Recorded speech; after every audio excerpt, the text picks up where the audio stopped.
When I left Sebastian in Morocco, I had intended to return directly to Paris.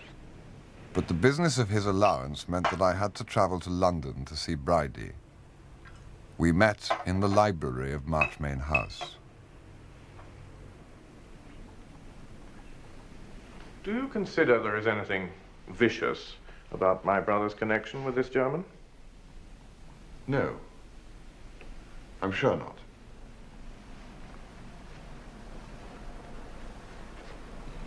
It's simply a case of two wastes coming together.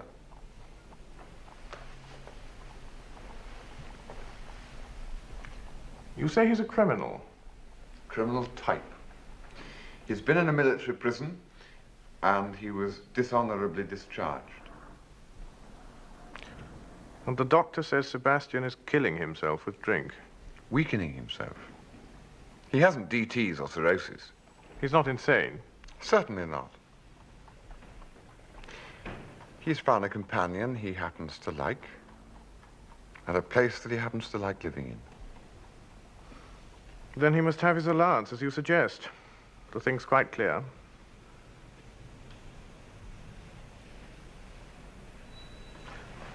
Would you like to paint this house? My father wants it done for a record, to be kept at Brideshead. One picture of the front, one of the back, from the park, one of the staircase, one of the large drawing room, 4 small oils. I don't know any painters. Julia says you specialize in architecture. Yes. I should like to very much. You know they're pulling it down. My father's selling it. They're going to put up a block of flats here. They're keeping the name. We can't stop them, apparently. What a very sad thing. Well, of course, I'm sorry. But do you think it good architecturally? One of the most beautiful houses I know. Can't see it. I've always thought it rather ugly. Perhaps your pictures will make me see it differently.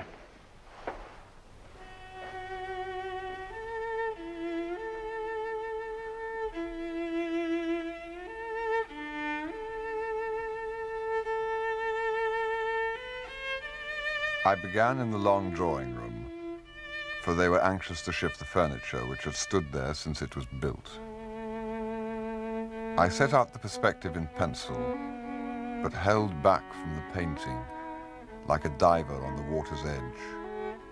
Once in, I found myself buoyed and exhilarated. I was normally a slow and deliberate painter. That afternoon and all next day and the day after, I worked fast. I could do nothing wrong. At the end of each passage, I paused, tense, afraid to start the next, fearing like a gambler that luck must turn and the pile be lost. But bit by bit, minute by minute, the thing came into being. There were no difficulties. The intricate multiplicity of light and color became a whole. Each brushstroke, as soon as it was complete, seemed to have been there always.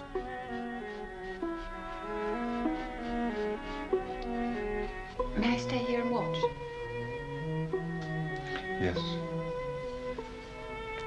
So long as you don't talk.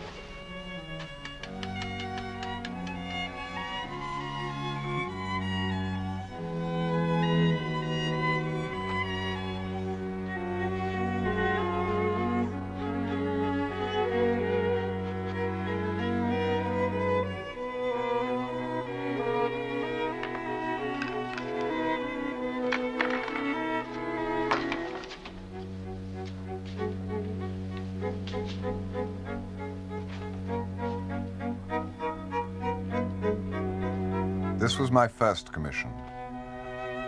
I had to work against time, for the contractors were only waiting for the final signature to start their work of destruction. In spite, or perhaps because of that, for it is my vice to spend too long on a canvas, never content to leave well alone, those 4 paintings of Marchmain House are particular favorites of mine. And it was their success, both with myself and others, that confirmed me in what has since been my career. Must be lovely to be able to do that. It is. Oh, I'm tired. I bet you are. Is it finished? Practically. I shall have to go over it again in the morning. Do you know it's almost dinner time? There's no one here to cook anything now. I only came up today. I didn't realize how far the decay had gone.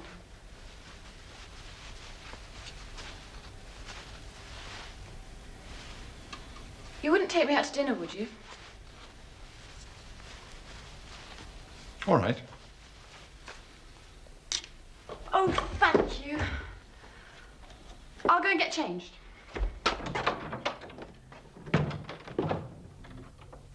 We let ourselves out by a side door and walked to the Ritz Grill. You've seen Sebastian? Yes, I have. He won't come home, even now. I didn't realize you understood so much. Well, I love him more than anyone. Sad about Marches, isn't it? Very sad. Do you know they're going to build a block of flats? And that Rex wants to take what he calls a penthouse at the top? Isn't that like him? Poor Julia. That was too much for her. He couldn't understand it at all. He thought that she'd like to keep up with the old home. Things have all come to an end very quickly, haven't they? Apparently, Papa's been terribly in debt for a long time, and selling Marches has put him straight again. But what's going to happen to you? What indeed? There are all kinds of suggestions. Aunt Fanny Roscommon wants me to live with her.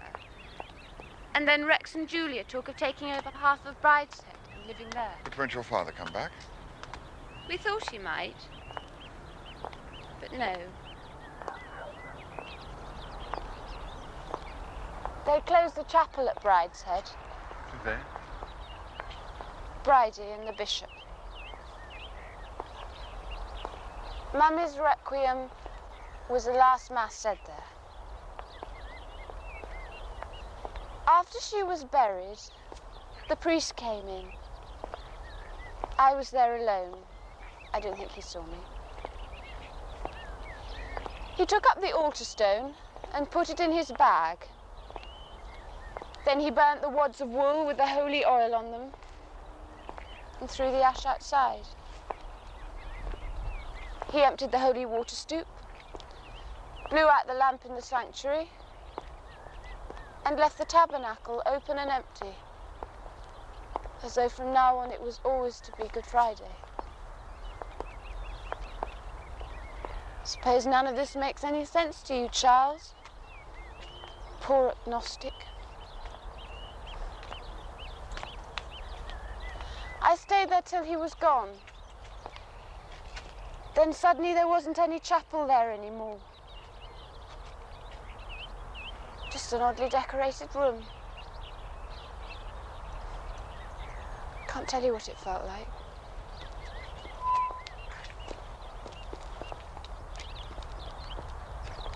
You've never been to Tenenbrae, I suppose? No. Well, if you had, you would know how the Jews feel about their temple. Quomodo sedat sola cavitas. It's the most beautiful chant. You ought to go there once just to hear it. Are you still trying to convert me, Cordelia? No, that's all over too. Do you know what Papa said when he became a Catholic? Mummy told me once. He said, "You have brought back my family to the faith of their ancestors." Pompous, you know. Takes people in different ways. Anyhow, the family haven't been very constant, have they? There's him gone, Sebastian gone, Julia gone. But God won't make them go for long, you know. I wonder if you remember the story that Mummy read us the evening Sebastian first got drunk. I mean that bad evening. With Father Brown? Yes. He said something like, I caught him, the thief, with an unseen hook and an invisible line, which is long enough to let him wander to the ends of the world and still bring him back with a twitch upon the thread.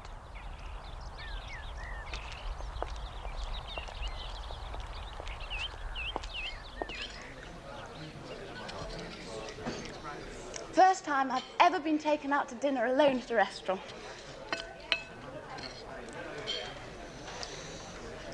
Do you know what Julia said when she heard about Marchmain being sold? She said, poor Cordelia won't have a coming out ball here after all. It's the thing we used to talk about, like me being her bridesmaid. That didn't come off either. When Julia had her ball, I was allowed down for an hour to sit in the corner with Aunt Fanny. And she said to me, in 6 years' time, you'll have all this.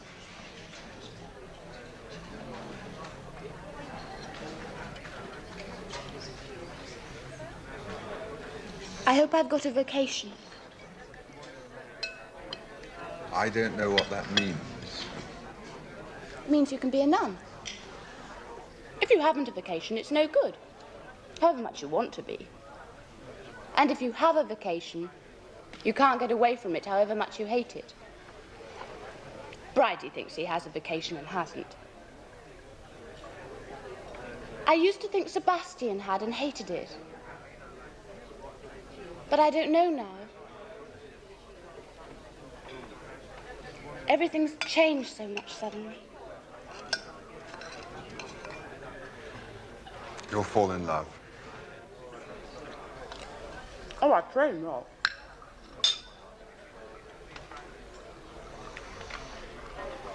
I say, do you think I could have another one of those scrumptious meringues?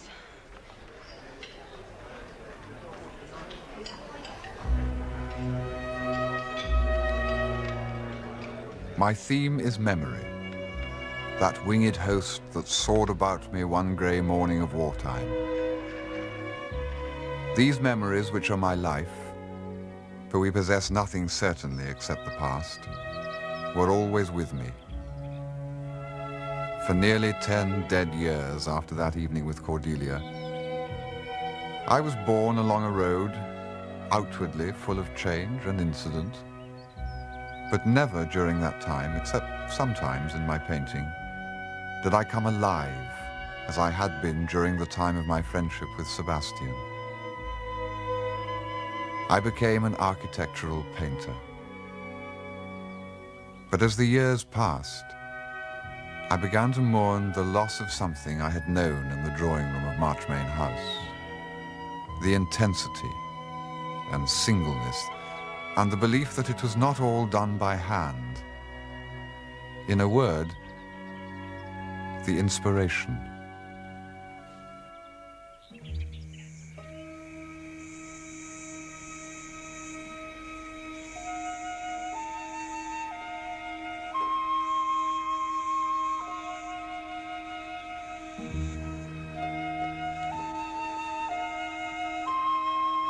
In quest of this fading light, I went abroad, traveling by slow but not easy stages through Mexico and Central America.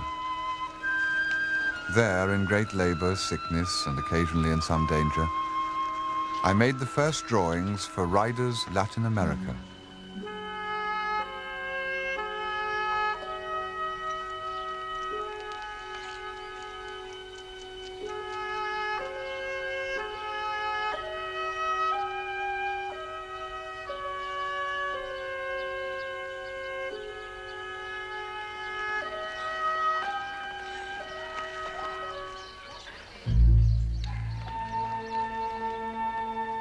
I was in no great pains to keep in touch with England.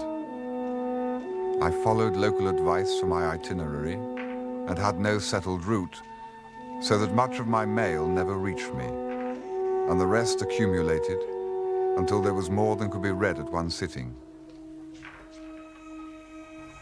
But despite this isolation, and this long sojourn in a strange world, I remained unchanged, still a small part of myself pretending to be whole.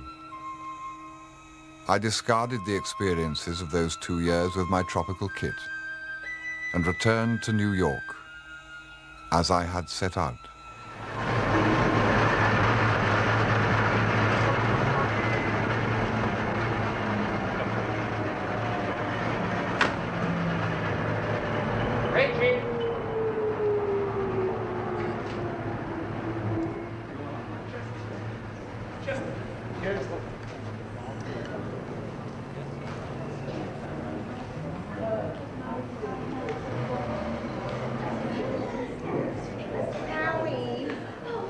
Honey, will you stop annoying me?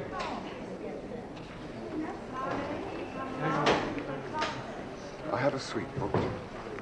The name is Ryder. Yes, sir. Has my wife arrived yet? 6, 4, 6, and 7. Mr. and Mrs. Charles Ryder. Your wife has checked in, sir. Would you care to sign the register, please?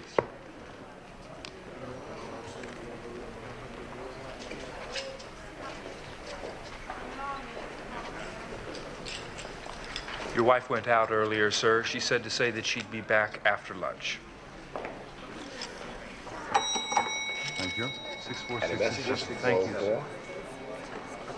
No, sir. Thank you.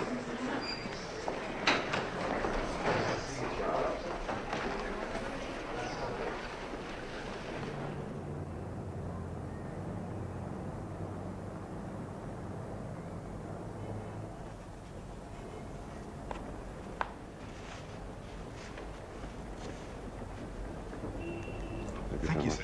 Good night. Good night.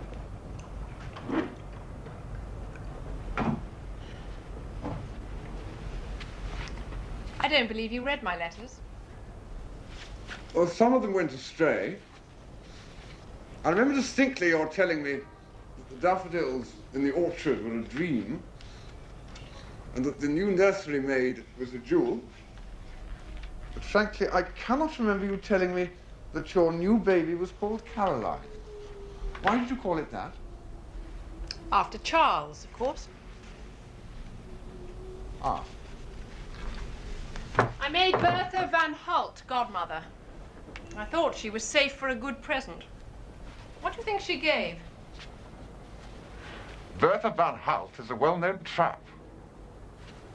What? A 15-shilling book token.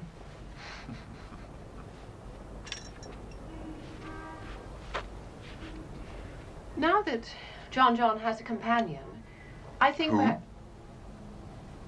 Your son, darling. You haven't forgotten him, too. Why'd you call him that? It's the name he invented for himself. Don't you think it's sweet? Now that John has a companion, I think we'd better not have any more for some time, don't you? Just as you like. John talks about you such a lot. He prays every night for your safe return.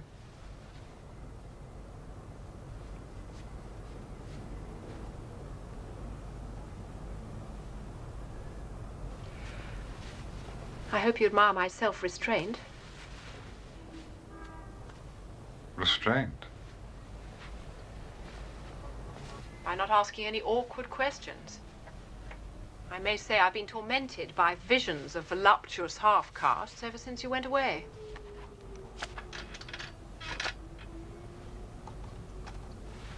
I determined not to ask.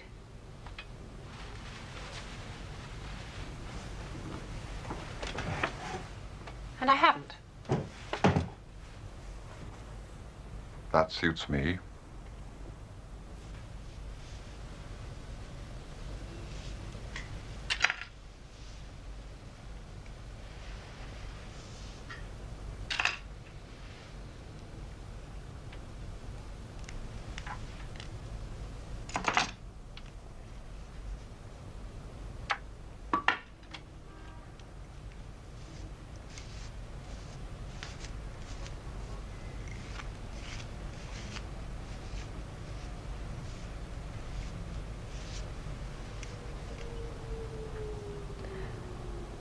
Shall I put my face to bed?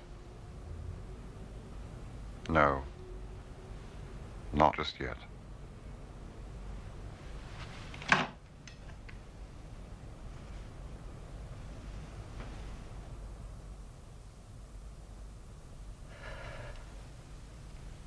I don't believe you've changed at all, Charles. No. I'm afraid not. Do you want to change? It's the only evidence of life. But you might change so that you didn't love me anymore. There is that risk. Charles? Mm. You haven't stopped loving me. You said yourself I hadn't changed. Well, I'm beginning to think you have. I haven't. No. No, I can see that.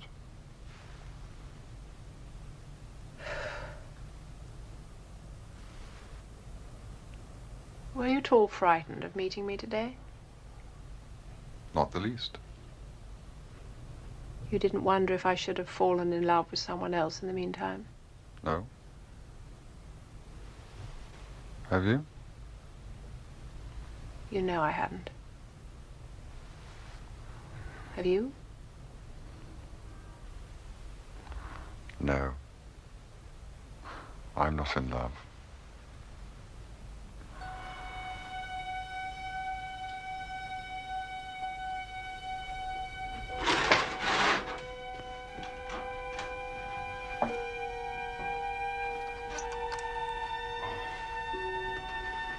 Bloody central heating.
Lights out?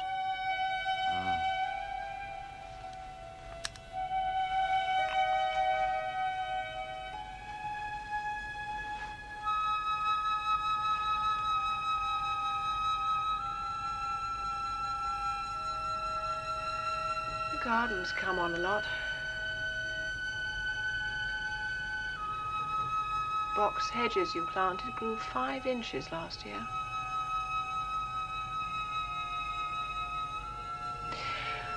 Of course, darling, I can see your new pictures are perfectly brilliant and really rather beautiful in a sinister sort of way, but somehow I don't feel they're quite you.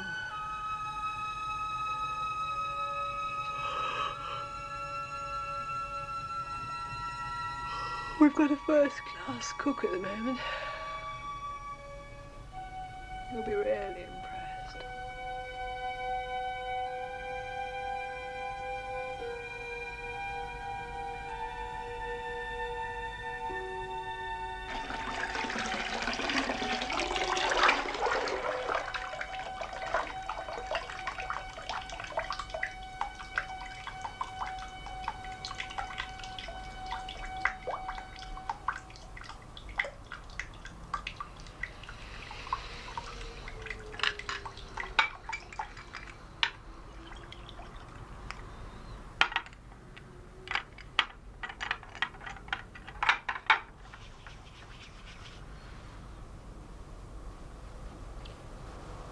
Just like old times.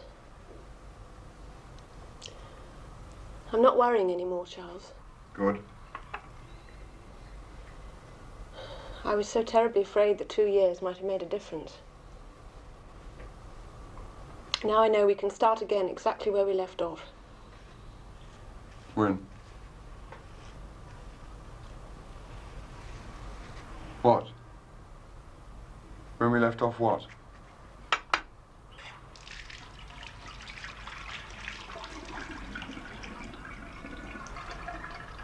When you went away, of course.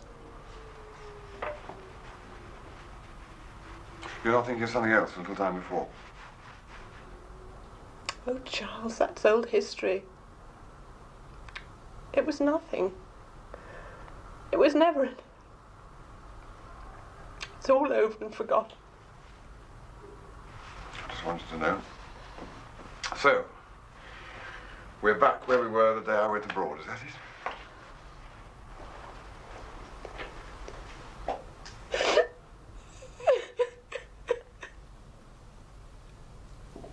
So we started that day exactly where we left off 2 years before, with my wife in tears.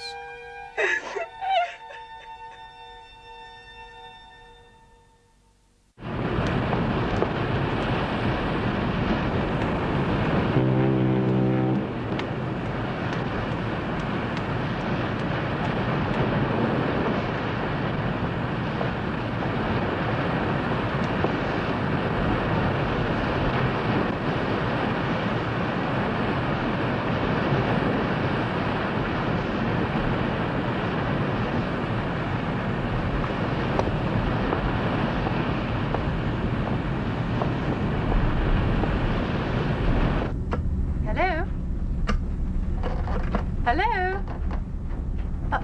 In the dressing room, please.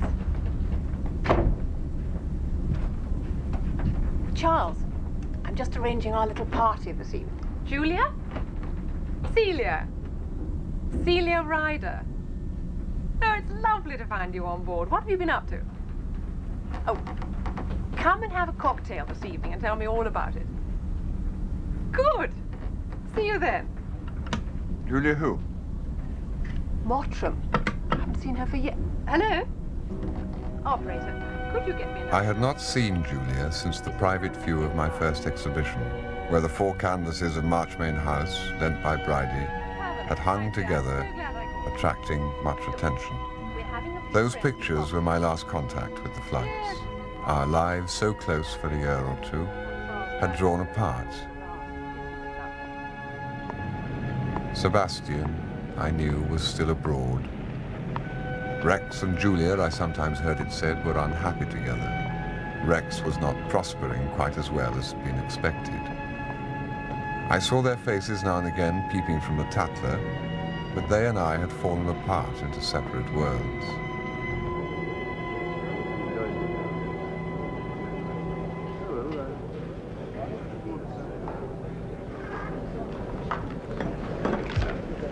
Can I get you anything, sir? Whiskey soda, no ice. Oh, I'm sorry, sir. All the soda's iced. Is the water iced? Oh, yes, sir. That'll do.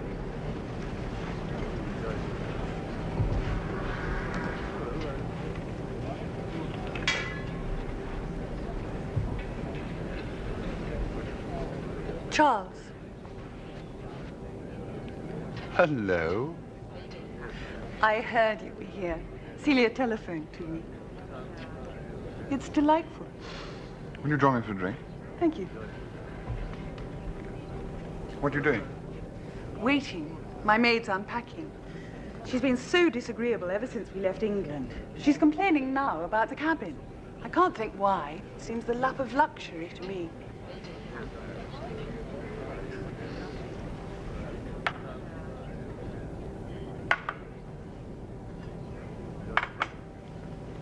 He brought 2 drugs, one of iced water, the other of boiling water. I mixed them to the right temperature. Remember, that's how you take it, sir. Thank you.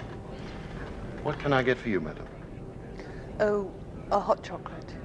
Very good, madam.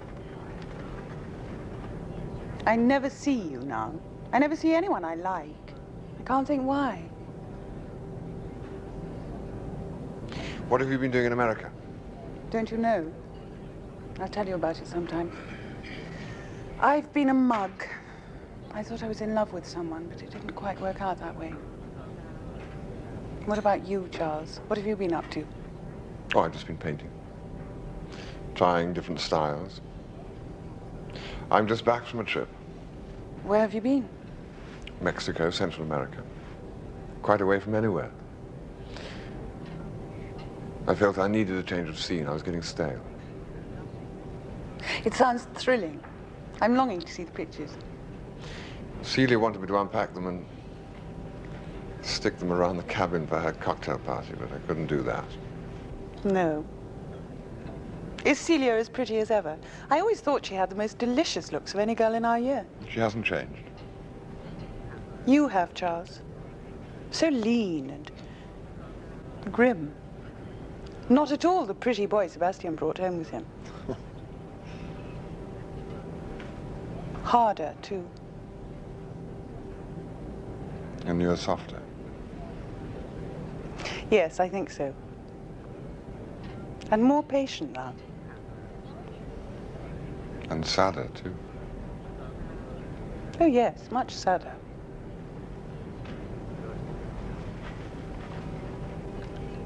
Facing into the room, please. My wife was in exuberant spirits when 2 hours later Just straighten it out. I returned to the cabin. There you are. I've had to do everything. How does it look? You must go and get dressed. Where have you been all this time? Talking to Julia Mottram. Do you know her? Oh, of course you were a friend of the Dipso brother. Goodness, her glamour. She greatly admires your looks, too. She used to be a girlfriend of boys. Surely not. He always said so.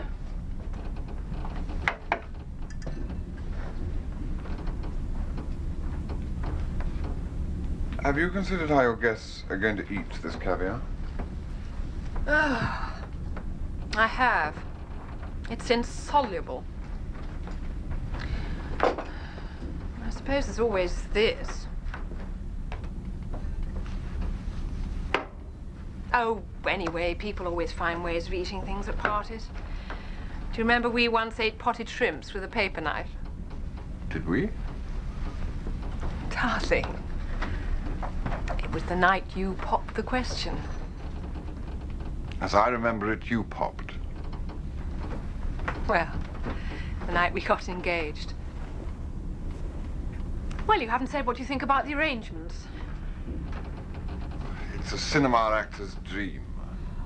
Cinema actors, that's what I want to talk about. Charles, I've been thinking. I do believe you're absolutely cut out to be a set designer for the cinema. I've invited 2 very important Americans, real Hollywood magnets. Now, do promise you'll be sensible and talk to them. Ah, here is Father Christmas. Oh, dear Lady Celia. Is everything all right, We ma'am? were just in raptures over your swan. If you put on your warmest clothes and come on an expedition with me to the cold storage, I could show you a whole Noah's Ark full of such objects. The toast for the caviar will be along shortly. They're keeping it hot. Toast? Do you hear that, Charles? Toast!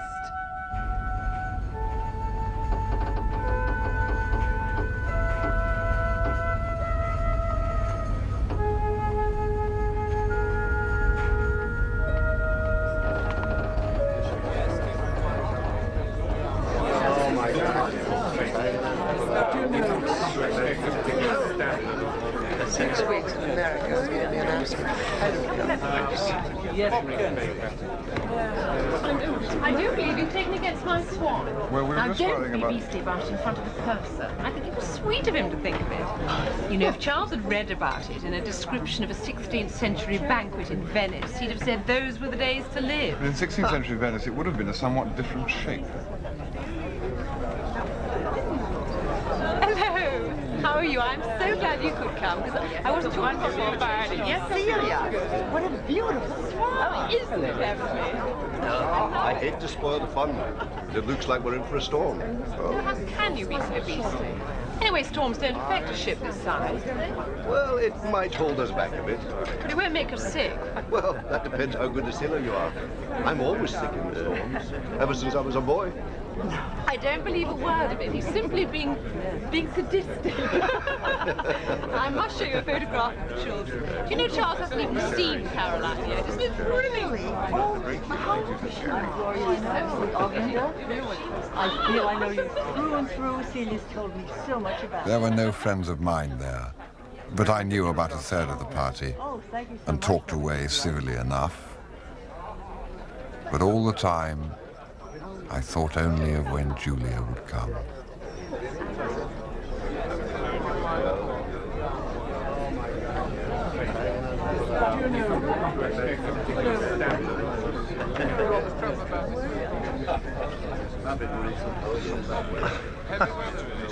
Been waiting to do that for a long time. Bet you don't know how many drops in a minute. I do. I've counted.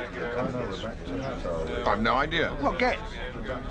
Look, a tenner if you get it wrong, and half a dollar if you get it right. That's fair, isn't it? 3. Cool. You're sharp chap, aren't you? You've been counting too, haven't you? Tell me, how do you work this one out? I'm an Englishman, born and bred. This is my first time on the Atlantic. You flew out? No. Came round the world the other way and crossed the Pacific. You are a sharp chap, no mistake. I made quite a bit out of arguing on that topic. Well, I better skedaddle. No. No. Yeah, that's... Well, you know.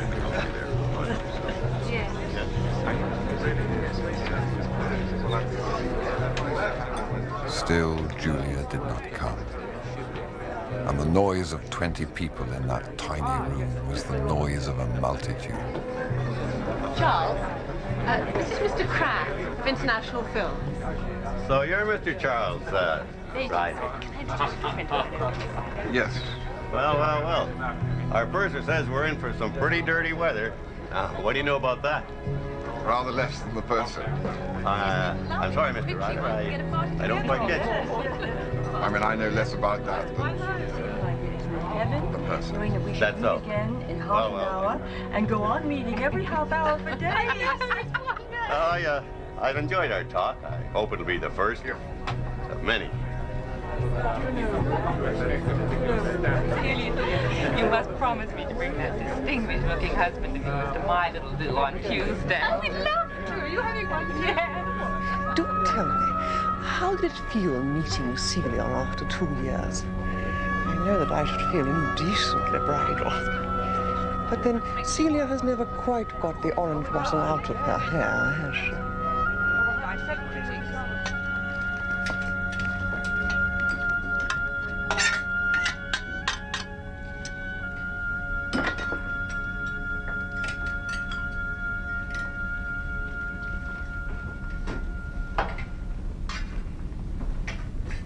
Julia never came. No, she telephoned.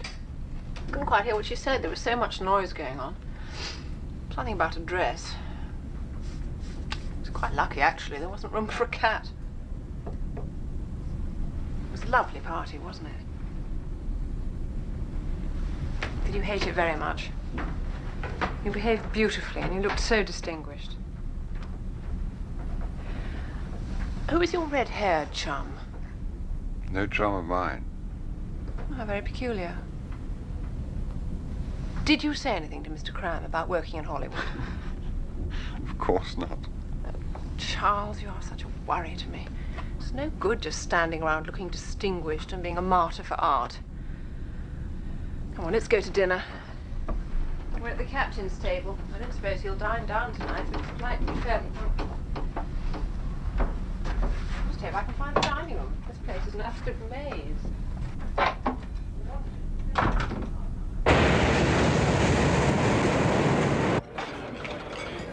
We were a gruesome circle at dinner.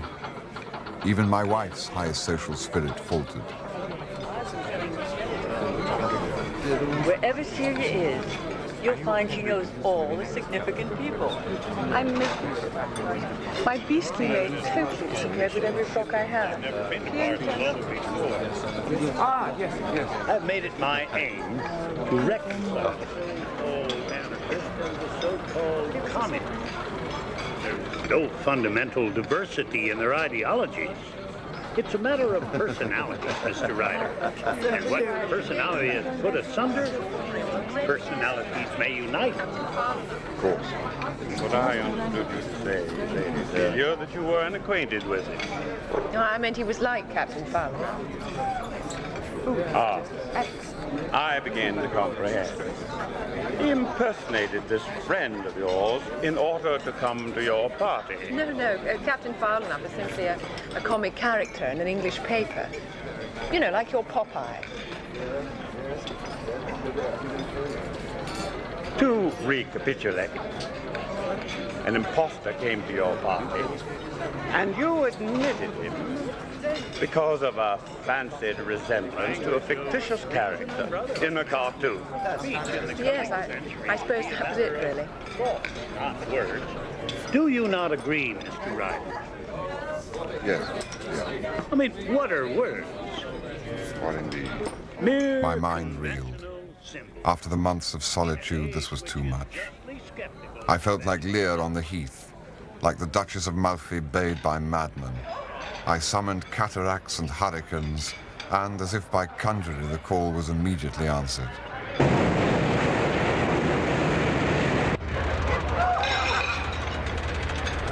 Either I'm a little drunk or it's getting rough.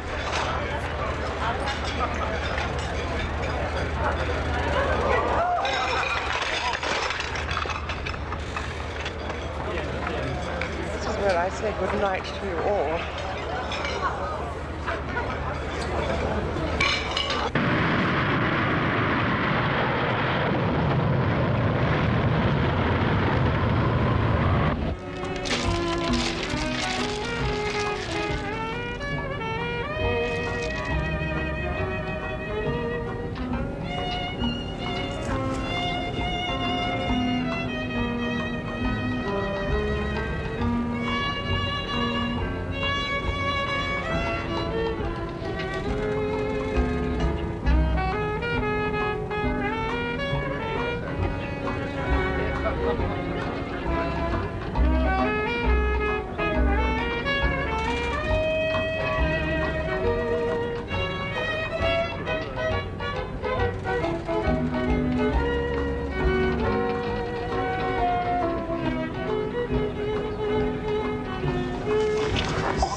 Like King Lear. Only each of us is all three of them. What can you mean? Lear, Kent, Fool.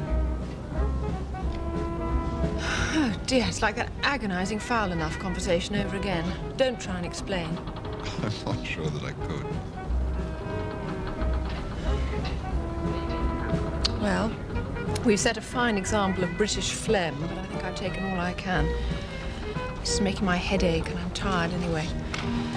I'm going to bed. Are you coming, Julia? Yes.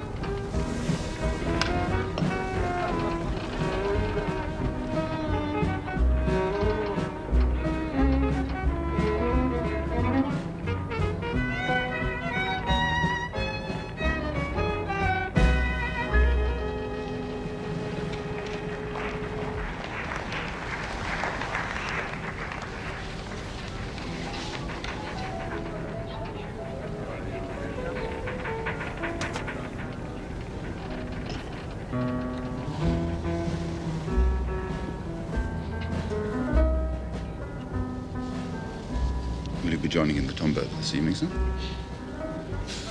No. No, thank you. But if somebody could bring me some more brandy. Oh, certainly, sir. I'll get a steward for you.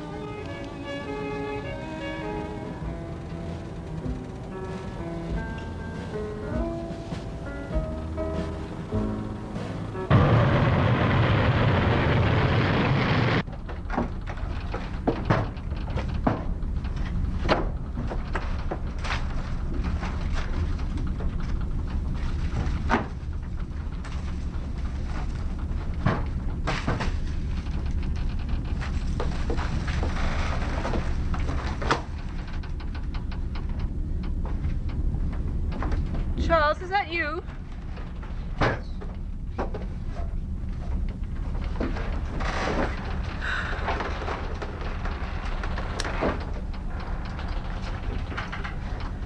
Oh. I feel terrible. I didn't know shit this size could pitch like this. Oh, can't you do something? Can't you get something from the doctor? I'll call the steward. He'll have something. Look, why don't I sleep next door? Then I won't disturb you.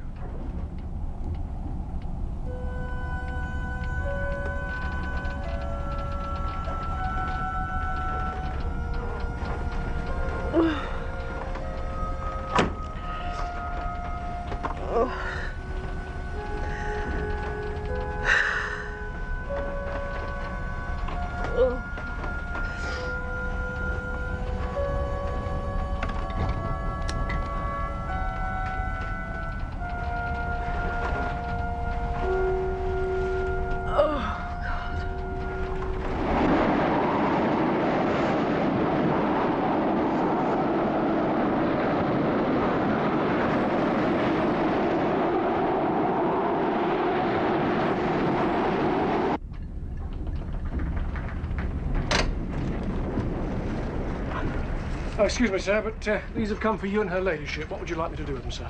Oh, over there, sir.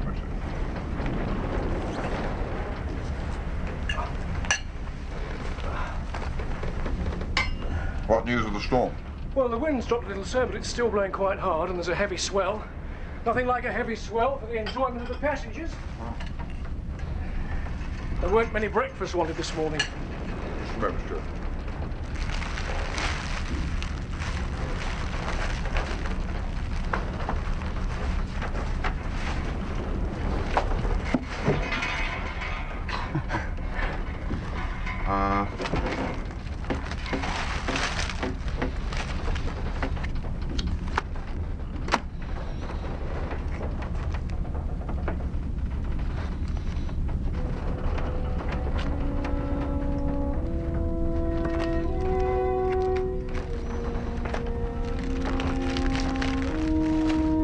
Have these delivered to Lady Julia Mottram's cabin?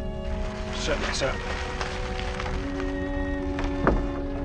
And Stuart, would you ask the barber to call? Very good, sir.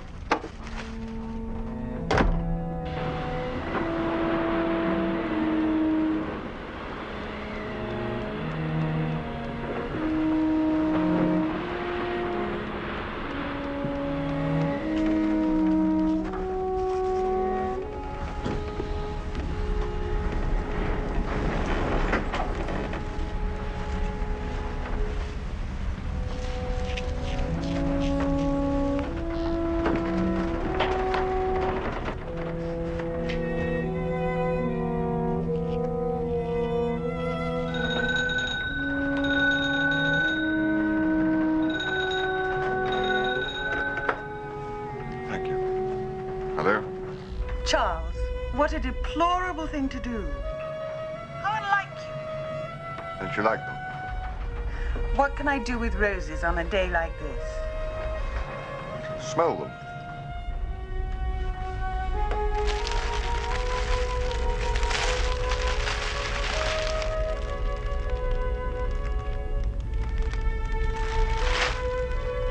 They've absolutely no smell at all. What did you have for breakfast? Muscat grapes and tangerine.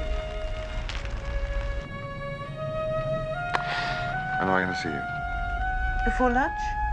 I'm busy till then with a massage. A massage? Yes, isn't it peculiar? I've never had one before, except once when I hurt my shoulder hunting. What is it about being on a boat that makes everyone behave like a film star? Well, I don't. How about these very embarrassing roses? I'll see you on deck about 12:30. Marvelous. You might not recognize me. What do you mean? I'm having my beard removed. How dreadful. Sounds like an operation.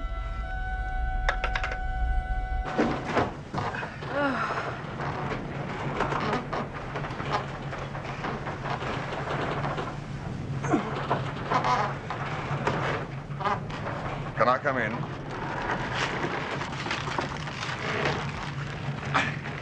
I thought these might cheer you up.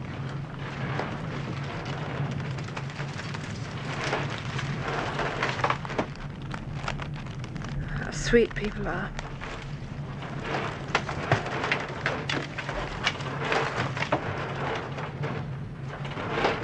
I take it you're not going to get up. Oh, no. Mrs. Clark is being so sweet. Don't bother. Come in and tell me what's going on sometimes. Oh, no, dear, the less we're disturbed today, the better.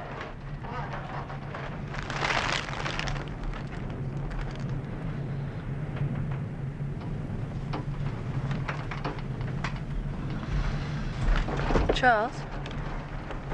Your beard. Yes, I know.